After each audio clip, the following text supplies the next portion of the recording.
வேட்டைக்காரர் ஒரு கட்டத்தில் அவர் கண் பார்வை மங்கின பிறகு அவர் இந்த காட்டிலேயே வாழ்ந்த ஒருத்தருக்கு வீட்டில் வைக்கும்போது அந்த டெருசுஸ்லாம் அப்படிம்பாங்க. ஸோ நமக்கு வீடுங்கிறது எந்த நேரத்துலையும் நம்ம திரும்புறதுக்கு ஒரு வீடு இருக்குங்கிறது ஒரு பெரிய நம்பிக்கை தான். ஆனால் எந்த நேரமும் நம்ம வீட்டுக்குள்ளே அடைஞ்சு கிடக்கிறதுங்கிறது அது ஒரு பெரிய சாபம். அதுவும் குழந்தைகளுக்கு இன்றைக்கி பார்த்தீங்கன்னா கொரோனா காலகட்டத்துக்கு பிறகு குழந்தைகளுடைய உளவியல் ரொம்ப ரொம்ப சிதைஞ்சு வந்துட்டு இருக்கு.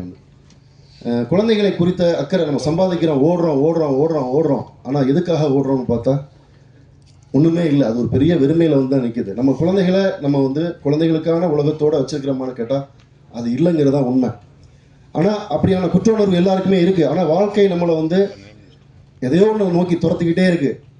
குழந்தைகளுக்காக தான் நம்ம ஓடுறோம், ஆனால் அந்த குழந்தைகளுக்கான உலகத்தோடு நம்ம வச்சுருக்கிறோமானா அப்படி இல்லை. இந்த படம் அது ரொம்ப அழகாக பேசுது. இப்போ கொரோனாவுக்கு முன்னாடி வரைக்கும் குழந்தைகள் கையில் ஸ்கூல் என்ன சொல்லுச்சுன்னா, உங்கள் பிள்ளைகள் கையில் மொபைல் கொடுக்காதீங்கன்னு சொல்லுச்சு. ஆனால் கொரோனா காலகட்டத்துக்கு பிறகு அதே ஸ்கூல் உங்கள் குழந்தைகள் கையில் மொபைல் கொடுன்னு சொல்லிச்சு.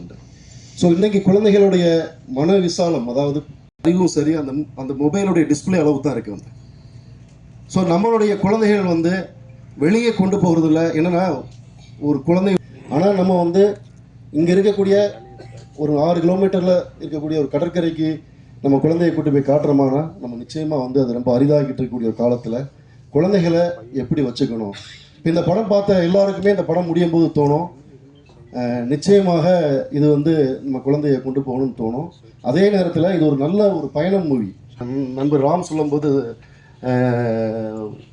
சிவா ஹீரோன்னு சொல்லும்போது எனக்கு ஷாக் இல்லை. ஏன்னா ஒரு நல்ல நகைச்சுவை நடிகருக்குள்ளார ஒரு நல்ல நடிகர் இருப்பாங்க. ஒரு நல்ல நகைச்சுவை நடிகர்கள் எமோஷனலாக நடிக்கும்போது அது ரொம்ப பயங்கரமாக கலங்கடிச்சிடும். அது செட்டிலைட்ஸுடைய சாப்ளின் நடித்ததுலேருந்து அன்பு தம்பி மாரி செல்வராஜுடைய மாமன்னன் வடிவேலு அவங்க கதாபாத்திரமாகட்டும், ஏன்னா ஒரு ஹியூமராக நடிக்கக்கூடியவங்க எமோஷனலாக பண்ணாங்கன்னா அது பயங்கரமாக இருக்கும். ஸோ ரொம்ப அழகாக பண்ணியிருக்கீங்க சார், ரொம்ப பிரமாதமாக பண்ணியிருக்கீங்க. கிரேஸ் ஆண்டனி அவங்க எனக்கு ரொம்ப பிடிச்ச ஆக்ட்ரஸ். உங்களுடைய ஹலால் லவ் ஸ்டோரி, நுணக்குழி, ஆமாம் எனக்கு ரொம்ப பிடிச்ச ஆக்ட்ரஸ். ஏன்னா ரொம்ப வெர்சட்டிலான ஒரு ஆக்ட்ரஸ். தமிழில் நீங்கள் சந்தோஷம், ரொம்ப அழகாக பண்ணியிருக்காங்க. இந்த படத்தில் பார்த்தீங்கன்னா அவங்க சித்தார்த் சார் சொன்னார், இந்த படத்துடைய பெரிய சோலாக நான் அவங்களுடைய முகத்தை பார்க்குறேன். ரொம்ப அழகாக பண்ணியிருக்கிறீங்க. நம்மளுடைய அக்கா தங்கைகளை, நம்மளுடைய அம்மாக்களை, ஒரு மிடில் கிளாஸ் ஃபேமிலியில் இருக்கக்கூடிய எல்லா பெண்களையுமே நினைவுபடுத்தக்கூடிய ஒரு கதாபாத்திரம், ஒரு முகமாக நீங்கள் இருக்கிறீங்க இந்த படத்தில். தம்பி குட்டி பையன் ரொம்ப அழகாக பண்ணியிருக்கிறாப்புல. ரொம்ப அழகாக அந்த பையன்கிட்ட இருந்து ஒரு ஃபோனில் தன்னோட அப்பா கிட்ட பேசுவான். அந்த இடம்லாம் நான் உண்மையாகவே கண் கலங்கிட்டேன். நிஜமாகவே அந்த இடம் எல்லோருமே கண் கலங்கக்கூடிய ஒரு இடமா இருக்கும். இந்த மியூசிக் வாங்கின திங் மியூசிக் சந்தோஷ் சார் ஆகட்டும், மியூசிக் டைரக்டர் சந்தோஷ் தயாநிதி, நான் ராமோடு தான் நான் ஸ்டுடியோவுக்கு போயிருந்தேன். ரொம்ப நல்ல திறமையான ஒரு மியூசிக் டைரக்டர், சரியான ஒரு வாய்ப்புக்காக காத்திருந்தார். தேவதை உங்களுக்கு ராம் சாரை கொடுத்துருக்குறாங்க. இதுக்கு பிறகு உங்களுக்கு எல்லாமே நல்லா இருக்கும்.